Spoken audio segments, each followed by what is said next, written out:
शक्तिये पराशक्तिये ॐ शक्तिये आदिपराशक्तिये ॐ शक्तिये मरुररसिये ॐ शक्तिये ॐ विनायका ॐ शक्तिये ॐ कामाक्षिये ॐ शक्तिये ॐ बंगारु कामाक्षिये ॐ शक्ति ॐ शक्ति ॐ शक्ति ॐ शक्ति ॐ शक्ति ॐ शक्ति ॐ शक्ति ॐ शक्ति ॐ शक्ति ॐ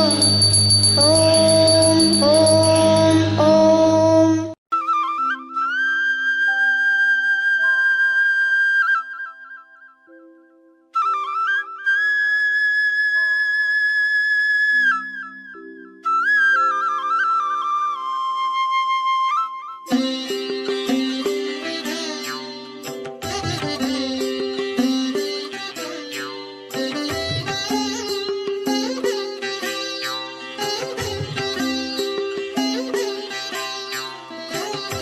செங்கதிரும் கீழ் திசையில் செம்பனொளி பாய்ச்சி உன் சேவடிகள் வணங்கி நின்றான். எங்குமுள புள்ளினமும் இன்துயிலின் நீண்டுன்னை ஏத்தி வழிபட்டு நிற்கும்.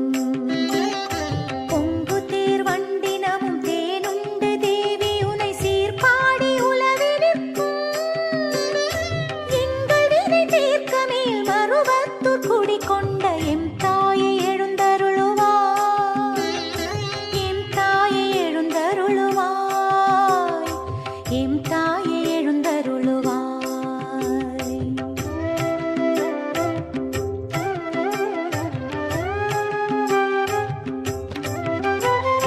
செண்பகமும் புன்னையோடும் சீரார்ந்த கோங்கமோடும் செங்காந்தன் மலரும் கொண்டே தன்னிலவு முல்லையோடு மல்லிகையும் தன்பிடவும் தகு கொன்றை தூவி நின்றே. விண்ணாட்டரம் தயரும் மண்ணாட்டு மெல்லியரும் வந்துன்றன் முன்றில் நின்றார்.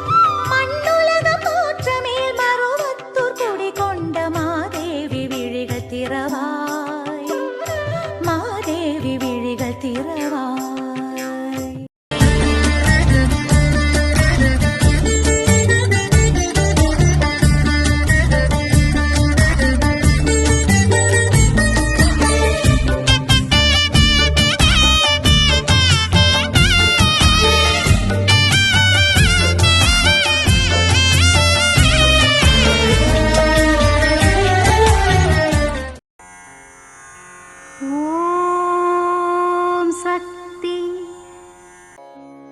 ಓಂ ಶಕ್ತಿ.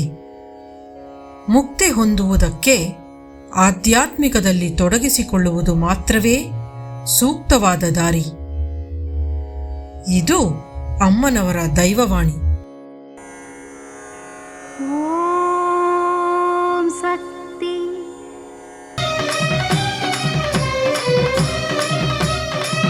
ಓಂ ಶಕ್ತಿ. ಗುರುವಡಿ ಶರಣಂ ತಿರುವಡಿ ಶರಣಂ. ಶಕ್ತಿಗಳೇ, ಅಮ್ಮ ನಡೆಸಿದ ಒಂದು ಅದ್ಭುತವನ್ನು, ಆಡಿಪೂರ ಮಹಿಮೆಯನ್ನು ಅರಿಯುವಂತೆ ನಡೆದ ಒಂದು ಘಟನೆಯ ಬಗ್ಗೆ ತಿಳಿಯೋಣವೇ ಶಕ್ತಿಗಳೇ? ಗಣೇಶನ್ ಎಂಬ ಅಮ್ಮನ ಭಕ್ತರೊಬ್ಬರಿದ್ರು. ಅವರು ಅಮ್ಮನಿಗೆ ಪಾದಪೂಜೆ ಮಾಡುವಾಗ, ಅಮ್ಮ, ಇವನು ನನ್ನ ಮಗ ಶರವಣ, ವಯಸ್ಸು 9 ಆಯಿತು. ಸಮೀಪದಲ್ಲಿ ನಡೆದ ಅಪಘಾತದಿಂದ 2 ಕೈಗಳನ್ನು ಇವನಿಂದ ಮೇಲಕ್ಕೆ ಎತ್ತಲು ಆಗ್ತಾ ಇಲ್ಲಮ್ಮ. ಈ ಎಲ್ಲ ಚಿಕಿತ್ಸೆನೂ ಮಾಡಾಯಿತು, ಅಮ್ಮನೇ ದಾರಿ ತೋರಿಸ್ಬೇಕು ಎಂದು ಬೇಡಿ ನಿಂತರು. ಅಮ್ಮ ಅವರ ಮಗನನ್ನು ನೋಡಿ ಕೈಗಳನ್ನು ಎತ್ತುವಂತೆ ಹೇಳಿದರು.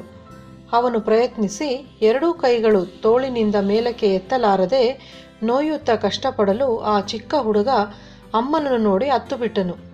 ಪೂಜ್ಯ ಶ್ರೀ ಅಮ್ಮನವರು ಅವನನ್ನು ನೋಡಿ, ಅಳಬೇಡ ಅಳಬೇಡ, ಎಲ್ಲ ಸರಿ ಹೋಗುತ್ತೆ ಎಂದು ಹೇಳಿಬಿಟ್ಟು ಅವನ ತಂದೆಯನ್ನು ನೋಡಿ, ಏನಿಲ್ಲ, ನೀನು ಇವನನ್ನು ಕರ್ಕೊಂಡು ಬರುವ ಆಡಿಪೂರಂನಲ್ಲಿ ಗಂಜಿ ಮಡಿಕೆ ಎತ್ತಿಸು.